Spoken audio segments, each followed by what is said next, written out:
is going to be a very free-form kind of discussion. And I kind of like the theme magic, of course, because I'm a magician, very original. And I think it's safe to say that the common definition for magic is the perception of something that is generally conceived of as impossible. So the perception of something that's generally conceived of as impossible. And the way I like to personally talk about magic, I don't know where I need to stand. Yeah, it's not going to happen. Okay. The way that I like to personally talk about magic is its potential that goes past entertainment.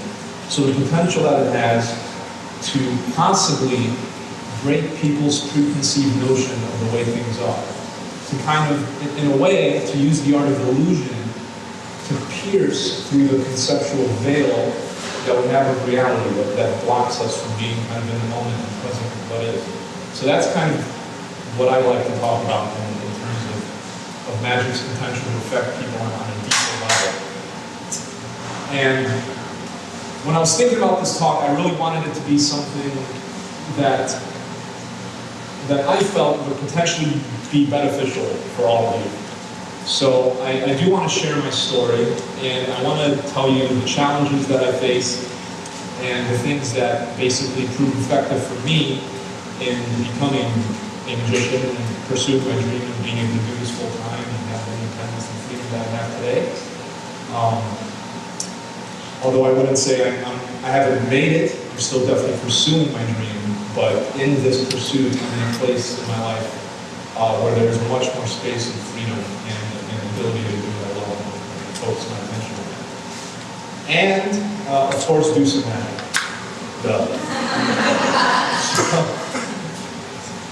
To start off, I am a Polish immigrant who moved here. My mother, single mother, classic immigrant, single mother, myself, and my brother. In 1996, he was 14, I was 6 years old. We moved here for the classic prospect of a better life.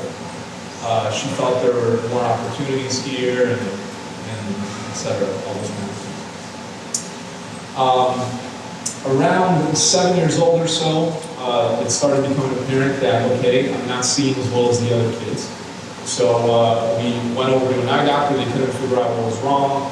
We went to several eye doctors for about 3 years until I was finally diagnosed with what's called Stargardt macular degeneration. It's a condition that affects mostly the central part of your eye, in which the cells die, basically, and they degenerate. And this is degenerative kind of disease.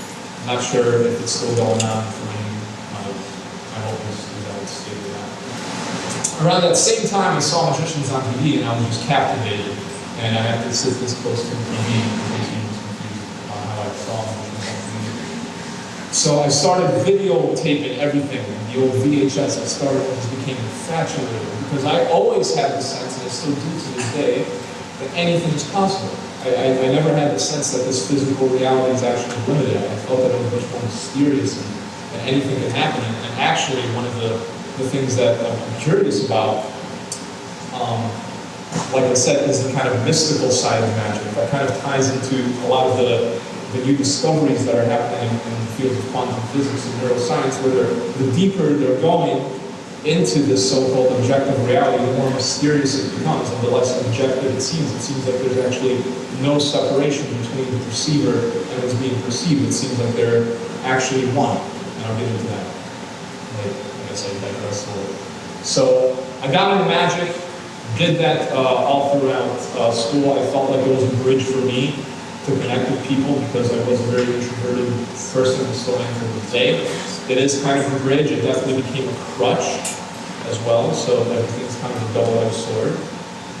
But after coming out of high school, I just knew that I couldn't follow the conventional kind of way of life. I couldn't just go to college. I didn't have it in me to pursue those kind of things. But I did do it because there was a lot of momentum just pushing me in that direction. So I went to university, and guess what I did? Electives. I did a lot of this, and I did a lot of electives. I did a lot of art, I did a lot of music, and basically just wandered around lost and not knowing what to do, not knowing where to go. I really wanted to be independent, It was super hard to find work. I was very limited in what I could do with the eyesight. And finally, through a stroke of good luck, my friend offered me a job as a doorman. I was living in Connecticut at the time, in a city called Norwalk that was about an hour away from the city. And within that time, I was able to move out there and kind of have this freedom to travel here. And when I got here, when I got to the city, I got the classic fall in love with New York City kind of situation. The energy and stuff, even though I had lived here as a kid before, it was so different now than it was back then for me, the experience I was having. And it was clear that the opportunity was here. And it felt very much like I was getting a thumbs up from the universe. It felt very much like, yeah, this is where you're meant to be. Because almost immediately when I started coming here, I started meeting people that were connected to the entertainment industry and to people connected to people that I want to be connected to, with the kind of stuff I do. And I decided, okay, I want to start street performing. I want to start doing this. I want to see where that goes. And life was pushing me in that direction because all of a sudden my hours were starting to cut. I had an incentive. I really needed to do this to be able to afford where I live. And after 3 weeks of coming here every single day, every single weekend, and not being able to put down the hat and do it because it was very threatening, I finally did it. It was about 8 p.m. in Washington Square Park. It was dark, no one could even see. I had a shitty grin on my face. I was so happy I had done it. Nothing happened at all. I went home. But the next week I felt much more comfortable. And immediately when I set up in Grand Central, all of a sudden, crowds, the reception was so incredible. Immediately I started getting cards from people that were like, hey, you call this guy knows this guy's connected to this. Within months, I was invited to the set of Saturday Night Live. I performed for Chris Pratt, who was, they were doing rehearsals on Thursday. I did some magic for other cast members and stuff. So it was very clear that, okay, this is working. Something's working here. And basically now I'm able to do this full time in the sense that I make most of my money off of just the gigs and these sorts of opportunities. And I get flown out places sometimes, and I have a lot of this, so I'll have to stream performance. And I think with that note, the one thing I took away from it is that for me, I had to take action. And there's a quote that I really like from my favorite anime, Fooly Cooly. I don't know if there's any nerds here. Favorite anime, it says, nothing can happen until you swing the bat. And for me, nothing could happen until I finally did that thing that I was very afraid of, and all of a sudden, things kind of started coming to me with much greater ease. So, with that all said, you guys look like a lovely blur. Let's get one of you up here. Let's say you. I don't know if you're a male or a female, but whatever you are. And join me and let's begin.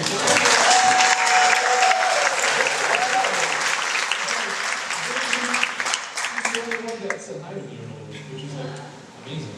It's almost as if we were playing, but okay, let's try something strange. Not going this off.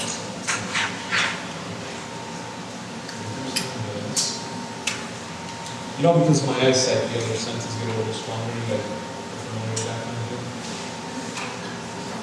Take one out, anyway. Please show everyone what it is. Say stop anywhere, placing that. So the idea for me is to kind of find the warmth that you left with your fingers. Does that make sense? Okay. You guys can all see what it was? Yes. Yes, this one. Yeah. Live. Was genuinely using it? You're not messing with me? Okay. Hold on. This one. Hold on. I'm kidding. I'm messed up. Tell me what it is. You can tell me exactly what it is. Isn't that cool? Isn't that cool? Nine of spades. Well, let's see how it changes.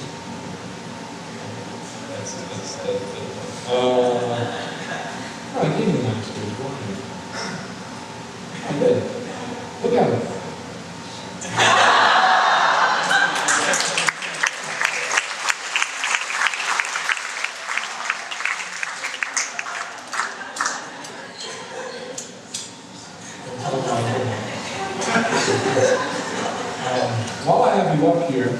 Let's do something a little more mystical, okay? We're going to use the red card for this, just to switch things up. And the way I really got into this whole mysticism thing is basically severe depression when I was a kid. Severe depression and panic attacks. In fact, I'm sure that if I went to a doctor at the time, I would have been diagnosed of something paranoid or something. And after a couple of years of just going through that and not telling anybody, finally being able to reach out in high school, I was introduced to a book called The Four Agreements. And what that did was it kind of propelled me to this inner investigation. So to be able to kind of look at what is it that I believe about myself and the world that's creating these feelings. And through that propelled kind of this inward journey to be able to see more clearly like what is and be able to see myself more clearly. And that's what I find the potential that magic can have, is to be able to kind of elicit that sort of, for one, childlike curiosity about the way things actually are, because a lot of people, you see something unexplainable, and perhaps that might foster a deeper investigation into the nature of reality. Perhaps it might inspire you to create more of a sense of possibility, kind of like a childlike sense of possibility for yourself and for others. And people have come up and told me that that's been their experience. Several people have told me, you know, you kind of seeing this really kind of changed my perspective on things. You got me kind of curious. One woman in particular, even apparently, got married because of you. Because she had cold feet, and then she was at this event, and when she saw me performing, and she was so inspired by it that she felt like anything's possible. Maybe I can have this happy life with this guy. So incredible stuff. And it's not just magic. I mean, any kind of entertainment medium can have that effect. You've seen movies that inspire you. You know, you've seen movies that teach you, that touch you on such a deep level that it sits with you for a few days and kind of gets you to think. And so I like to kind of incorporate some of those provocative sort of ideas into this. And I think this one fits perfectly. Have you guys ever heard of the double slit experiment? Yes. I'll tell you basically a quick rundown, okay? It's an experiment in quantum physics, and I am not a scientist, okay? And I'm just a curious guy, okay? And this particular experiment really is thought-provoking for me, because basically what it determined was that unless something is being observed, it's not something at all. And the way they determined that is they shot electrons through basically an electron gun, okay? And they shot it through a wall with two slits. And on the other side, when they were using a device to measure it, what do you think happened? Well, what happened was they behaved like particles. Sometimes it went through one slit and it stuck on the other side of the wall. Sometimes it went through the other. Sometimes it bounced off. But at the end, there was two straight lines. Now, they conducted the same exact experiment, except they did not have a device to measure it. What they found, the results, when they were not observing it, is that all of a sudden the electrons behaved like waves. So they went through both slits and none of the slits simultaneously. Mind-boggling stuff. So what they actually ended up creating on the other side is an interference pattern. So they're basically, it's hard to explain, but they behave like waves of potentiality. So it was clear that unless something was observing it, it actually wasn't anything at all. And to me, that is a testament to what a lot of mystical traditions have been saying forever, is that basically there is no separation between the subject and object, all is one in that sense. So our reality is also just a projection. It's something that we see in our minds. And our reality is totally subjective. It's different than a horse's reality. It's different than a fly's reality. We have a different sensory organism, okay? And one of the cool things with humans is that we kind of like, our capacity at least is, to find stuff, and perhaps with other organisms too, that has meaning in the abstract. So we look at clouds and we see faces of donkeys, right? And boats and such. And we're going to experiment with that. Touch one, anyone you like with your finger.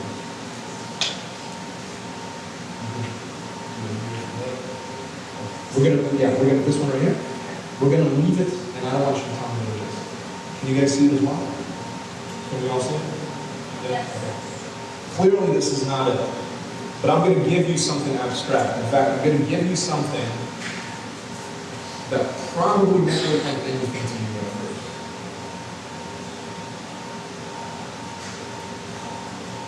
hopefully, with your capacity. Can you guys see these dots? Is this being projected? Can we do that? Is that possible? They're zooming in. Okay.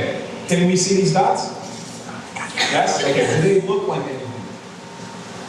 No. Do you remember what the card was? You can even say it out loud. It was a 9 of hearts? Two of hearts. A 2 of hearts. Oh, you're stuck on the 9. Okay. That would have been really bad. Watch these dots closely. I want you to try to connect the dots. I want you to try to make them look like something.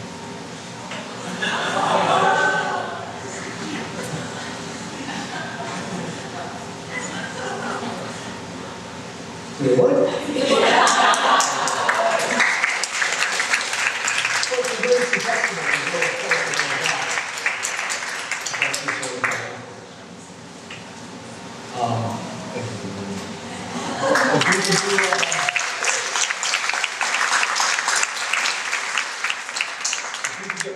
Up here, anyone who's brave enough to come up here, if not, I'll point the rain in the direction. I'm not afraid. Bam. Thank you.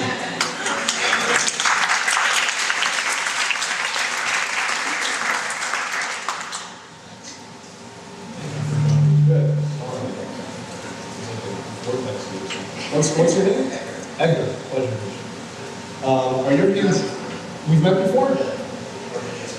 Ah, I did that in this thing, yes. Okay. Your hand's empty, yes? Take a go like this for me. Come a little bit towards me. Right hand is up. Your right hand, relax your right hand. Make a fist with your left hand, okay? Now, are you guys familiar with the premise of voodoo? Okay.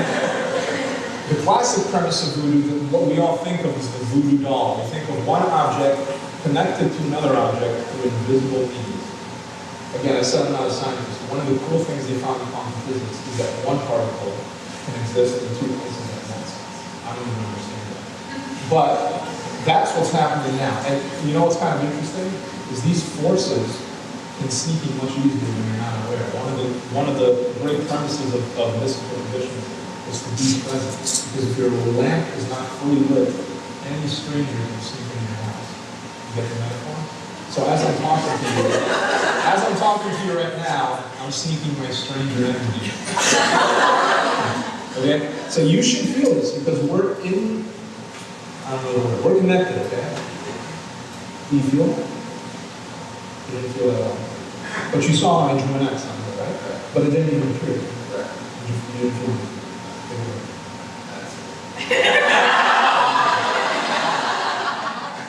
That's an X, right?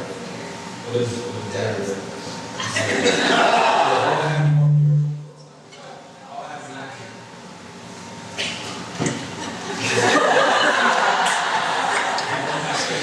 Check out this envelope. Is it empty? Is there anything inside? Don't ask me about his prior confidence. Okay. Take one out. Anyone needs it? Show everyone what it is. I want to know what it is. And let me know when you're done and everyone's seen it. And I'm going to ask you, if you don't mind, to write your name. There's nothing written on it?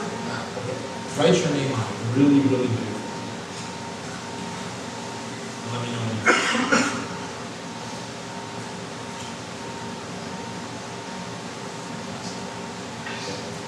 Show it to the camera, show it to everyone so they can see what it is.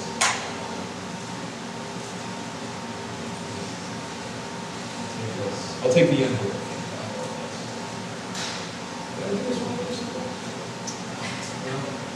You were in that house, right? Okay, awesome. That's right there. Now, can you see this? There's a saying I like there very much that also connects to this idea of no separation between subject and object. When you change the way you look at things, the things you look at change. You guys heard that before? It's quite profound. We're going to take it to a physical level. Can you visualize the envelope? Do you remember what it looked like? Keep thinking of it, okay? In fact, if you can, just kind of imagine that I'm holding the envelope. So instead of the deck of cards, I now have the envelope with one card inside.